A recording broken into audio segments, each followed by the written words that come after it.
I'm debating the no for the management of no for the role of CTLA-4 inhibitors in the management of metastatic NSCLC.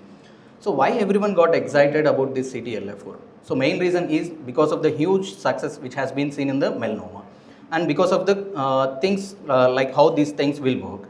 If you look at the biological hype behind this thing was PDL1, we can take it as like they will remove the brakes, they will act in the effector phase, whereas CTLA-4 act in the T cell priming phase in the lymph nodes, which will expand the pool of these tumor fighting cells. So combining these two, which will lead to maximum immune activation. So that is the basic biology, but we have to see like this biological plausibility need not be the clinical necessity, and more activation may lead to more increased toxicity. Okay, and we need convincing proof beyond the theory to follow the in day-to-day practice. So why this NSCLC is different from the melanoma was, we need to see like the patient population. So majority of the population in the lung cancer are old patients, prior history of smoking, COPD, friable patients, and all these patients will develop severe toxicities with the immunotherapy. So you cannot compare one tumor biology to the other tumor biology. So a Formula 1 engine may work beautifully on a racetrack, but not on the regular broken city roads like us.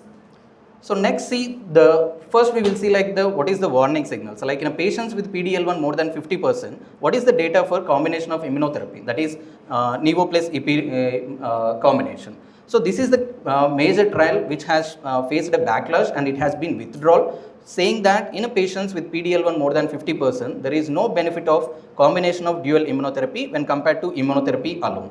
So this trial has stopped for futility because of the major criticism, and it has shown detrimental results in the combination arm when compared to single immunotherapy arm. So more than 50%, it is very clear. Next, the important thing is, so what we have to do if the patient has a PDL1 score of less than 50% or less than 1%. So we already had an answer like in the terms of like chemo plus immunotherapy.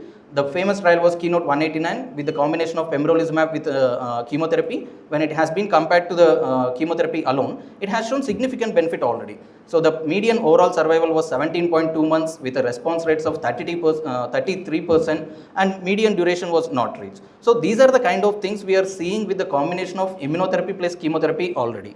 Yeah. So already we have seen maximum benefit with the combination of chemo plus immunotherapy in PDL1 less groups. So then what is the idea of like what is the fun of adding this extra CTLA-4 inhibitor? So yes, as Pradeep has quoted, Checkmate 9LA has shown like combination of Nivo, EP plus chemotherapy has shown some benefit, but you need to understand there are three components in this one: chemotherapy, PD-1 blockade, CTLA-4 blockade. The question is how much benefit you truly came from CTLA-4. That has not been answered. So you cannot say like the benefit what we have got is mainly because either it is because of the PDL1 blockade or is it because of the CTLA-4 blockade. So that will not is answered by the Checkmate 9LA trial. And the main reason for this debate was driven by this trial, Checkmate 227. So the trial that fueled the debate. So if you see the overall survival response rates, the median overall survival was 70.2 months, the hazard ratio of 0.62, and a 5-year overall survival of 19%. Excellent results, no doubt, real, no fake. But you have to think, we have to see, beating a bicycle does not prove you are faster than a sports car. You have to look at the comparator arm. Here the comparator arm is chemotherapy, so which no longer we are using the as a comparator. So you cannot compare with a subpar chemotherapy arm and then say like your chemo plus immunotherapy or dual immunotherapy is showing better results. And then the next slide, what the other speaker has shown was like, yes, we have done the subset analysis or the exploratory analysis where they have combined Nivo plus EP versus Nivo plus chemotherapy. Interesting things in this one, the overall response rate is better with Nivo plus chemo, whereas the duration of response and the 5-year overall survival are better with dual immunotherapy. So these are the things. Yes, as he rightly mentioned, tail of curve matter, duration of the response matter, the durability of the response matter, and the long-term survival also matter. But you have to take this with a pinch of salt. So the first thing was, this was not a head-to-head modern standard comparison. This is an exploratory descriptive analysis. It was not powered to draw any conclusion. So just because this analysis is showing survival benefit, you cannot draw a conclusion saying that dual immunotherapy is better than chemo plus immunotherapy. Second thing, better long-term OS came despite there is a lower overall response rate. So this is very interesting and biologically fascinating actually. Okay, that means this dual immunotherapy is providing benefit to only a subset of population and they are seeing a substantial benefit. But the real question is, who are these people? How will you identify those people? Is there any biomarker to identify those people who will benefit extraordinarily with this dual immuno? No answer again. So for the sake of getting benefit in a minimal group, you cannot subject each and every patient with the toxicities of the dual immunotherapy. So the next thing, response rate matters in the metastatic NSCLC. If you see, the dual immuno has a lower response rate when compared to chemo plus immunotherapy. Why it is mattered in NSCLC was like majority of our patients present in with breathlessness, with hypoxia, brain mets. So for all these patients, definitely response rates matter. So you cannot just claim saying that durability response would be there, long-term survival would be there. First, let the patient get the response. Then we will think of the durability and then the survival. And then the next limitation was toxicity would be definitely higher with the dual immunotherapy considering the patient population. And the important one, the tail of the curve problem. This is an important drawback. So as Pradeep has rightly mentioned, the tail of the curve problem, the patient who achieve response, they will get a sustainable response. But the problem is, how many of the patients are entering into that tail? That is the important question. Many of the patients are progressing early.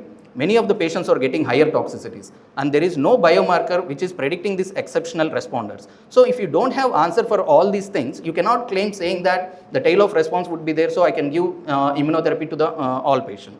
So the conclusion of this checkmate was, yes, as Pradeep has quoted, it has produced durable survival, no doubt about it, but it did not prove that CTLA-4 is the optimal or necessary strategy for majority of the PD-L1 negative patient.